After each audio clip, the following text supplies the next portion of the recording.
마은혁 헌법재판관 후보자 미임명 사건을 심리 중인 헌재가 이례적으로 선고 2시간을 앞두고 선고를 돌연 연기했습니다.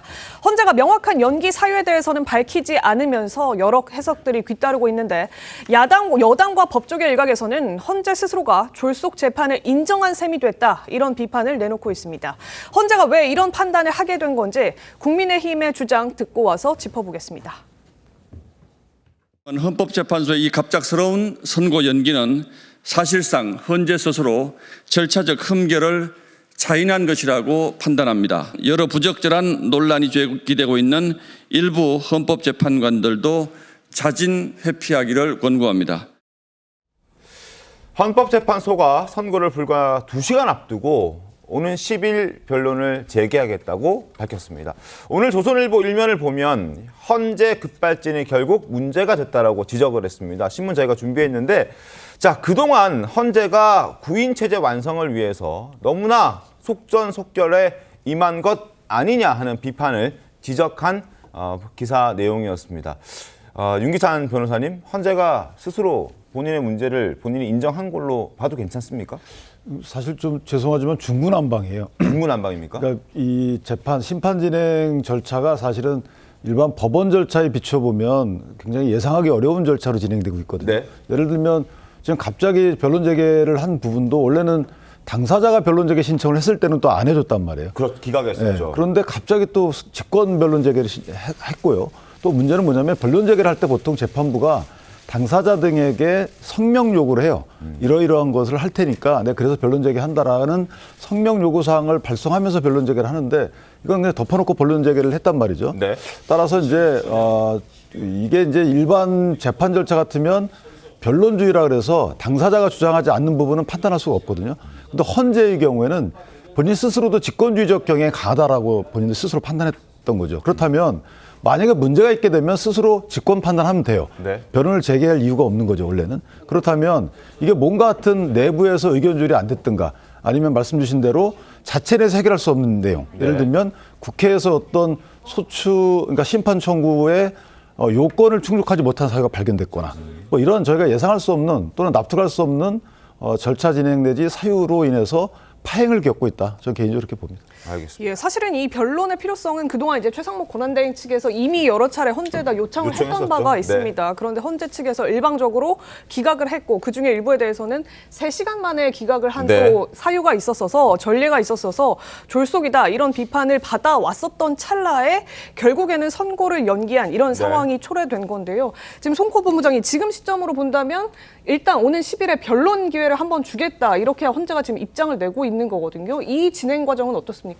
일단 그 본질이 바뀐 게 없지 않습니까? 이게 가장 큰 논란이 된 것이 원식 국회의장이 국회 의결 없이 이것을 청구를 했는데 청구권자의 자격이 있는가, 이 문제가 본질이잖아요. 법률적으로 그게 본질인데, 만약에 그게 그 심각한 문제라고 생각을 하면 일단 각하를 해야죠. 네. 각하를 해서 다시 절차를 진행을 해야 되는데, 이걸 그대로 두고 일주일 후에 다시 변론을 제기하겠다고 하는 것은 일단 뭐 시간 벌기 정도고, 가장 근본적인 문제가 해결이 안 돼요. 지금 가장 근본적인 문제는 이 청구인 자격 문제가 하나 있고, 하나는 왜 이렇게 졸속으로 하느냐, 급하게 하느냐, 이거거든요.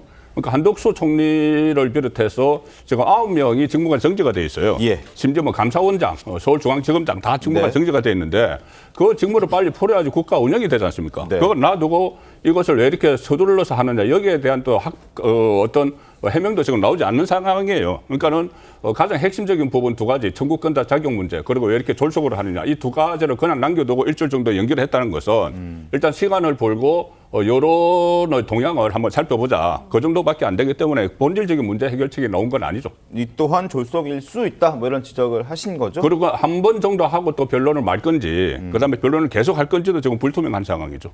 알겠습니다. 어떻게든 지금 지적해 주셨듯이 9명의 지금 역할이 중지가 되어 있는 그런 상황이고, 지금 현재에서 계류가 되어 있죠. 그 중에는 뭐 한덕수 국무총리도 여기 포함이 되어 있습니다. 그런데 지금 어쨌든 입장을 보면 결국 헌재는 한덕수 국무총리보다 마은혁 후보자에 대한 어떤 선고를 먼저 내리겠다는 건 분명해 보이는데, 이 부분에 대해서 계속 문제 제기가 되지 않을까요, 김용태 의원님? 그렇습니다. 조금 전에 송 본부장님께서 본질적인 문제 잘 설명해 주셨는데, 보다 더 근원적인 문제는 바로 이 지점입니다. 최상목 권한대행이 2명의 헌법재판관을 임명한 권한이 네. 있는가에 대한 문제인 있는가 거죠. 없는가? 네. 그러니까 한 번 더 올라가면 한덕수 권한대행의 탄핵 소추에 대한 표결, 탄핵 의결 정족수에 대해서 그렇죠. 151명이냐 200명이냐를 네. 가지고 국회가 많은 논란이 있었고 헌재가 여기에 대한 결정을 미루고 있습니다. 네. 이 부분이 선행되지 않는다면 최상목 권한대행의 마은혁 재판관 임명하지 않은 부분에 대해서 헌재가 어떤 결정을 하더라도 계속해서 절차적인 미비점이 발생할 것이라고 생각됩니다. 알겠습니다. 자, 그리고 헌재 결정에 대통령 측 입장도 지금 나왔습니다. 헌재 졸속 재판에 첫 제동이 걸렸다 이런 입장도 냈고요. 비정상의 정상화에 얼마나 많은 노력이 소모되는지 절감했다. 뭐 이런 입장도 밝혔습니다. 이 부분 어떻게 좀 보셨습니까, 신현영 의원님? 뭐 실제로 뭐 그렇게까지 판단할 건 아니라고 봅니다. 이번에 헌재의 그런 판단의 일부 보류는 저는 합리적이었다고 생각을 하거든요. 합리적이었다. 예, 왜냐하면은 마지막 그 헌재에서의 심리 내용을 보면 네. 이해가 될 것 같습니다. 그때의 쟁점은 최상목 권한대행이 내가 임명을 안 하겠다는 게 아니다. 여야 합의를 이루면 마은혁 재판관을 임명하겠다. 그랬을 때 이 재판관들은 그럼 과연 여야 합의라는 거에 대한 걸 어디까지 인정할 것이냐가 쟁점이었거든요. 네네. 그러면서 최상목 권한대행의 변호인들에게 아니 12월 3일 날 충영호 원내대표가 재판관 조한창에 대한 추천 공문을 의장실에 보냈었어요. 네네. 그만큼 국민의힘에서도 추천을 한 거는 나름의 합의를 이룬 거 아니었냐. 그거에 대해서 어떻게 해석할 것이냐라고 물어봤을 때 이 변호인들이 명확하게 답변을 못하고요. 그것은 권성동 원내대표와 추경호 원내대표의 얘기를 더 들어봐야 되는데 내가 들은 바로는 이러이러하다고 생각한다. 그러면서 추후에 다시 그 부분을 정리해서 제출하겠다라고 얘기했거든요.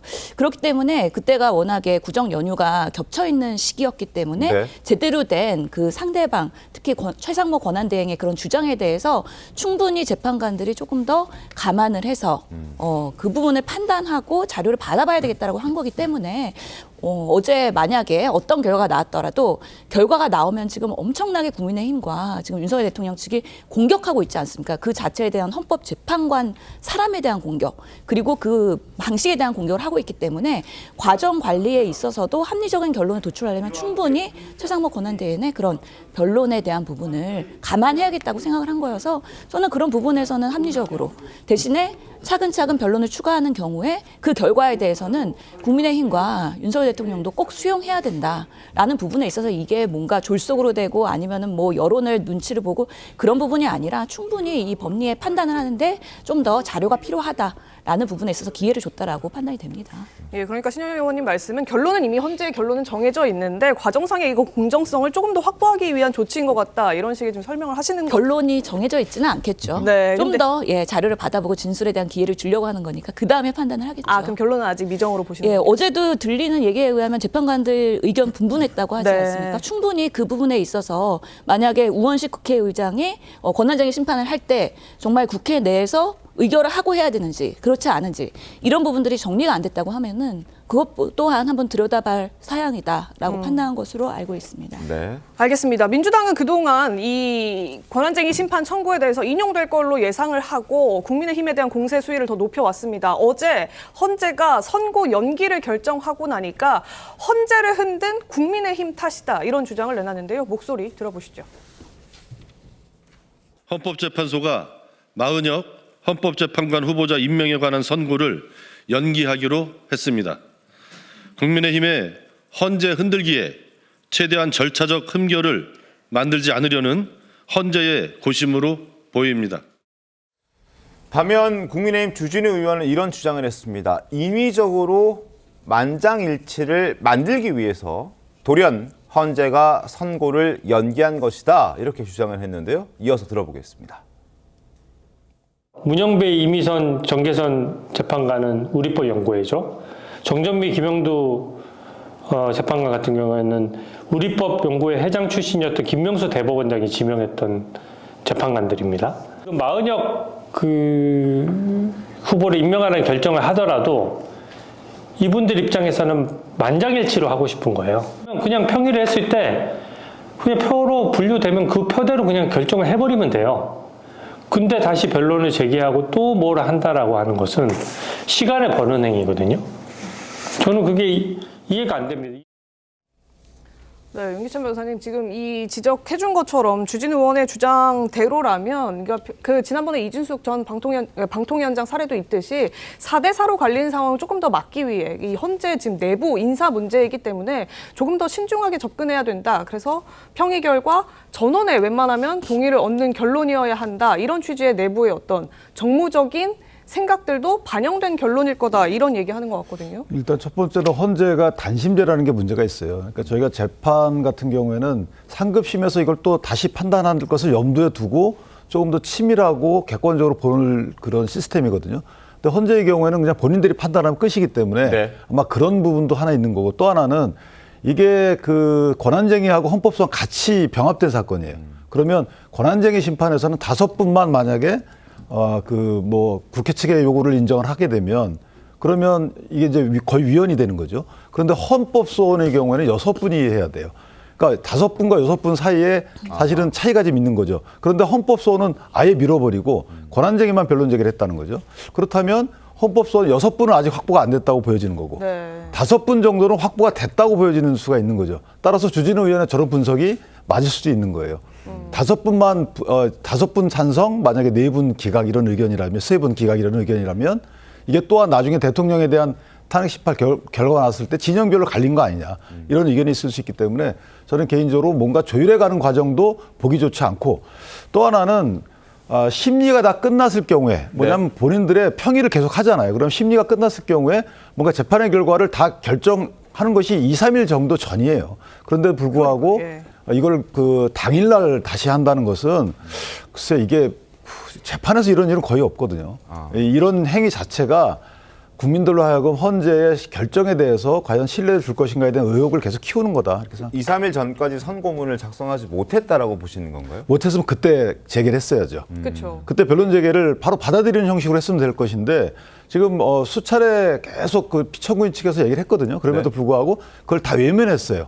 그런데 그냥 서류만 내라 이런 식으로 하고 변론을 통해서 절차를 진행하는 것을 외면하다가 갑자기 2, 3시간, 2, 3시간 내에 임박해가지고 이걸 다시 재개한다는 것은 있을 수 없는 거고, 이제 마지막으로 말씀드리면 사실 이제 최고한대행의 임명권과 관련돼서는 실체적 문제에 있어서도 지금 자꾸 절차적 문제로 가는데, 과연 헌재가 이 임명하지 않는 이 부분을 위헌으로 판단할 수 있는 여지가 있는 것인지, 여기에 대해서 헌재가 좀 심혈을 기울여야 된다고 생각을 해요.